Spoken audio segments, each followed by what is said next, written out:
নমস্কার, বাসন্তী রান্নাঘরে আপনাদের সবাইকে সুস্বাগত। আজকে বানিয়েছি মাছের ডিমের কোপ্তা কারি। আমার মা যেমনভাবে রান্না করে সেভাবে চেষ্টা করেছি মাত্র। এই রেসিপিতে সোনালি মাছের ডিমের কোপ্তাগুলো নরম তুলতুলে হবে আর গ্রেভিটা হালকা ও মশলাদার হবে। এই ভিডিওতে আপনি মাছের ডিমের কোপ্তা কারি করার সহজ পদ্ধতি এবং এটি ঝোলের সঙ্গে সেগুলি রান্না করার কৌশল জানতে পারবেন। আর আপনিও নিজেই এই ঐতিহ্যবাহী সুস্বাদু ডিশটি রান্না করে বাড়ির সকলের মুখে হাসি ফোটাতে সক্ষম হবেন। এই একটি রেসিপির মাধ্যমে আপনারা ভাত, রুটি, লুচি কিংবা পরোটা কিংবা ফ্রাইড রাইস যে কোনো কিছু খেতে পারবেন। যে কোনো সময় একটা রেসিপিতেই বাজিমাত সব কিছু খাবার এর মাধ্যমেই খাওয়া যাবে। মাছের ডিমের কোপ্তা কারি রান্না করার জন্য 200 গ্রাম মাছের ডিম নিয়েছি। এটাকে ভালো করে পরিষ্কার করে ধুয়ে নুন হলুদ মাখানো আছে। 2টো সেদ্ধ আলু, পেঁয়াজ কুচি আর 2 চামচ রসুন কুচি, একটা বড় টমেটো কুচি, 2 ইঞ্চি আদা, 1 চামচ জিরে গুঁড়ো, 1 চামচ ধনে গুঁড়ো, 1 চামচ হলুদ গুঁড়ো, 1 চামচ লঙ্কা গুঁড়ো। কড়াতে হাফ গ্লাস জল দেবো, সামান্য পরিমাণ নুন দেবো, অল্প হলুদ দেবো। জলটা ফুটে উঠলে ডিমটাকে দিয়ে দেবো।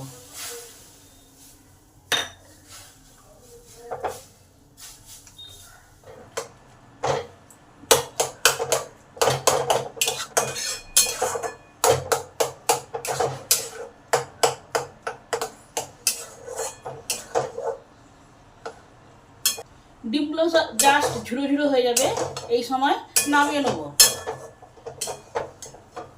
ডিমগুলো আমার ঝুড়ো ঝুড়ো হয়ে গেছে।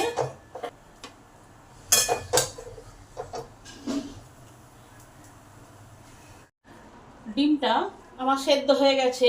এই এবার ডিমের মধ্যে যেসব মশলাগুলো দিতে হবে: 1 চামচ রসুন কুচি, 2 চামচ পেঁয়াজ কুচি, একটু চিলি ফ্লেক্স, সামান্য পরিমাণ নুন। আলুটা যে দেবো সেই আলুর আন্দাজে নুনটা দিতে হচ্ছে। ডিমেতে একটু নুন দেওয়া আছে, তাই একটু ভেবে চিন্তে নুনটা দিতে হবে। ডিমের আঁশটে গন্ধটা রোধ করার জন্য হাফ চামচ গরম মশলা দিলাম। টেস্টের ব্যালেন্স আনার জন্য সামান্য পরিমাণ চিনি দিলাম, আর হলুদ গুঁড়ো, সামান্য পরিমাণ জিরে গুঁড়ো আর সামান্য পরিমাণ ধনে গুঁড়ো দিলাম। এবার এটাকে ভালো করে ডিমের সঙ্গে মাখিয়ে নেব।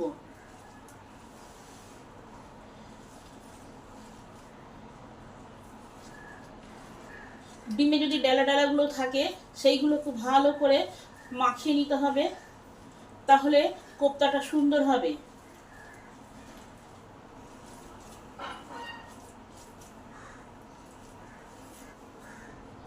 এবার এই ডিমের সঙ্গে 2টো আলু সেদ্ধ ভালো করে মাখিয়ে দিচ্ছে। ডিমের ধর্ম হলো শক্ত হয়ে যাওয়া, যেভাবে রান্না করুন, কিন্তু আলুটা দেওয়ার ফলে ডিমের যে কোপ্তাটা হবে সেটা নরম নরম হবে, খেতেও সুন্দর লাগবে।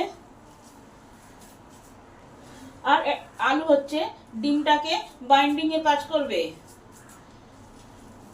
আমার সমস্ত কিছু একসঙ্গে ভালোভাবে মাখানো হয়ে গেছে। এবার কোপ্তা গড়ে নেওয়ার পালা।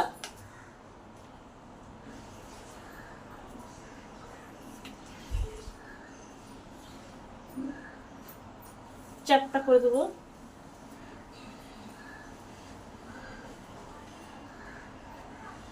এইভাবে সব কোপ্তাগুলো গড়ে নেবো।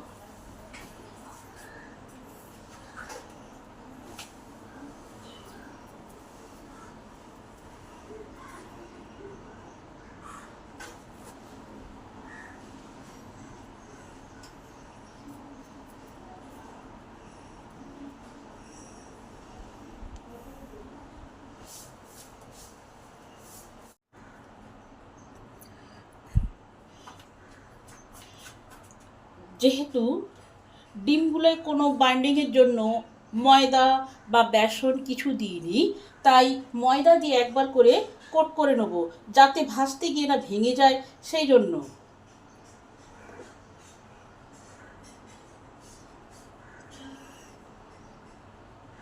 এইভাবে সব কোপ্তাগুলো কোট করে নেব।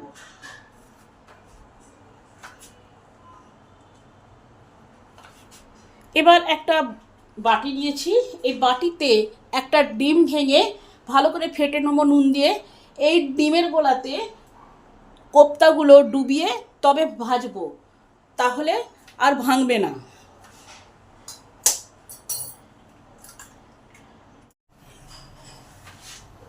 প্যানে তেল দিয়েছি, আপনারা চাইলে ডিপ ফ্রাই করতে পারেন, কিন্তু আমি শ্যালো ফ্রাই করব। তেলটা গরম হলে এক একটা কোপ্তাগুলো নেবেন, এই ডিমের গোলায় দেবেন, দিয়ে আলতো করে তেলে দিয়ে দেবেন। এইভাবে সবগুলো ভেজে নেবেন। একটা কোপ্তা নেবেন, ডিমের গোলায় দেবেন,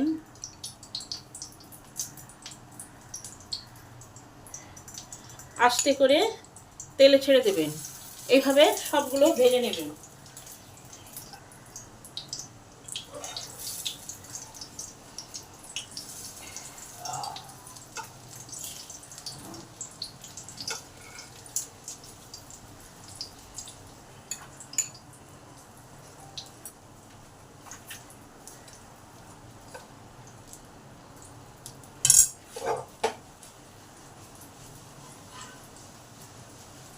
এই সময় তাপটা থাকবে লো টু মিডিয়াম, কারণ ডিমগুলোকে ভালো করে একটু ভাজতে হবে, ডিমের কোপ্তাগুলো, নাহলে ভিতরে কাঁচা হয়ে যাবে।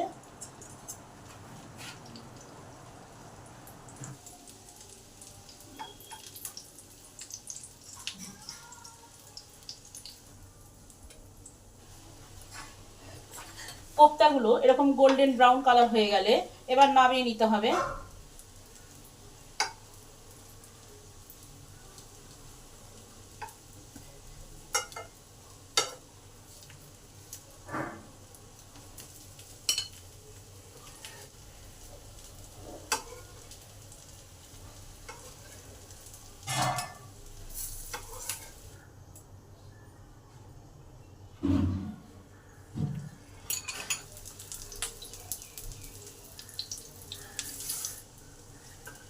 কোপ্তাগুলো সব উল্টে পাল্টে লাল লাল করে ভেজে নেব। সমস্ত কোপ্তাগুলো আমার ভাজা হয়ে গেছে, এবার নামিয়ে নিলাম। অল্প পরিমাণ তেল দিলাম, পেঁয়াজ আর টমেটোটা হালকা করে ভেজে নেব, নিয়ে বেটে নেব, তাহলে কোপ্তা কারি গ্রেভিটা ভালো হবে।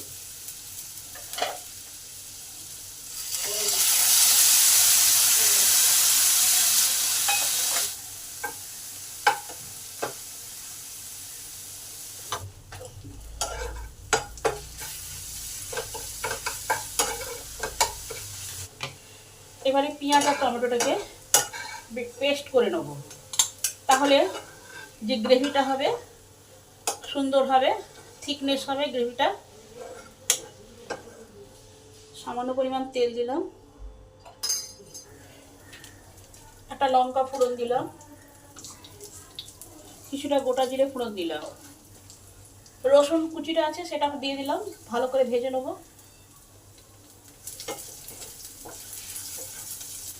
রসুনটাকে একবারে লাল লাল করে ভেজে নেব। রসুনটা যত ভালো ভাজা হবে এর গন্ধটা তত ভালো হবে, আর তরকারিটা তত সুন্দর গন্ধ হবে, স্বাদ হবে। আদাটাকে গ্রেট করে দিয়ে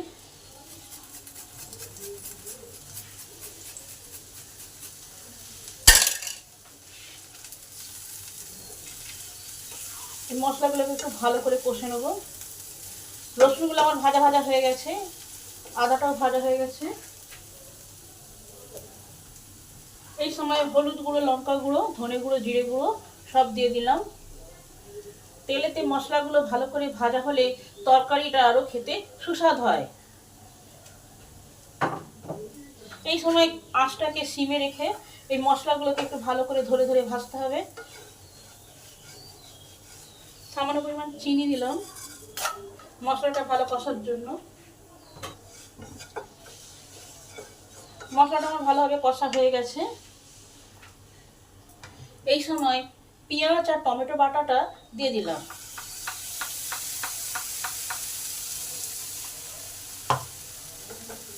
এটা মশলার সঙ্গে ভালো করে কষে নেব।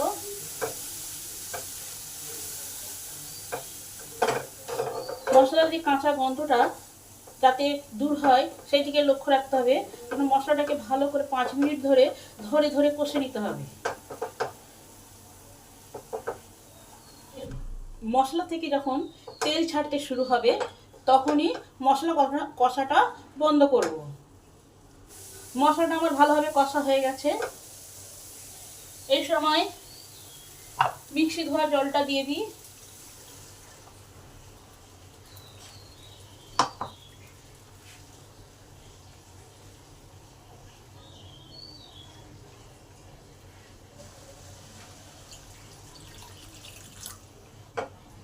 এই সময় গ্যাসটাকে হাই করে দিতে হবে আর এই মশলাটাকে ভালো করে 5 মিনিট ধরে হাই হিটে ফুটাতে হবে। তাহলে মশলার যে কাঁচা গন্ধ সেটা ভালোভাবে দূর হবে। এটা এখন ফুটুক হাই হিটে। গ্রেভিটা আমার ফুটে উঠেছে। এই সময় ভাজা কোপ্তাগুলোকে এই গ্রেভিতে দিয়ে দিলাম।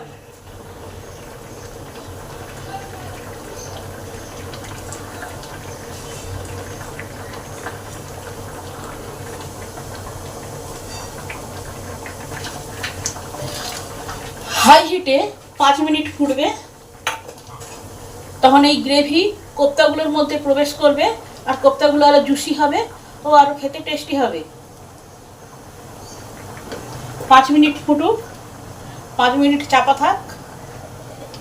5 মিনিট পর ঢাকা খুলে দেখি।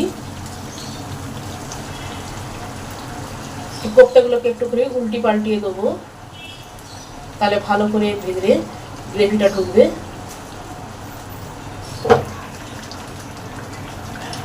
নামানোর আগে একটু গরম মশলা ছড়িয়ে দেবেন আর একটু গাওয়া ঘি, তাহলে আরও টেস্টি হবে। আমার মাছের ডিমের কোপ্তা কারি রেডি হয়ে গেছে। আপনারাও এভাবে বাড়িতে মাছের ডিমের কোপ্তা কারি রান্না করে খেয়ে দেখবেন। একটা রেসিপিতেই বাজিমাত হয়ে যাবে। এটা আপনারা গরম ভাত কিংবা ফ্রাইড রাইস কিংবা রুটি পরোটার সঙ্গেও খেতে পারবেন। এরকম একটা রেসিপি থাকলে আর কিছুই লাগবে না, একটা রেসিপিতেই বাজিমাত। আপনারা এইভাবে বাড়িতে রান্না করে দেখবেন। রেসিপিটা যদি ভালো হয় তাহলে আমার চ্যানেলটাকে সাবস্ক্রাইব করে দেবেন, লাইক করবেন, কমেন্ট করবেন ও শেয়ার করবেন। ভিডিওটা সম্পূর্ণ দেখার জন্য অসংখ্য ধন্যবাদ।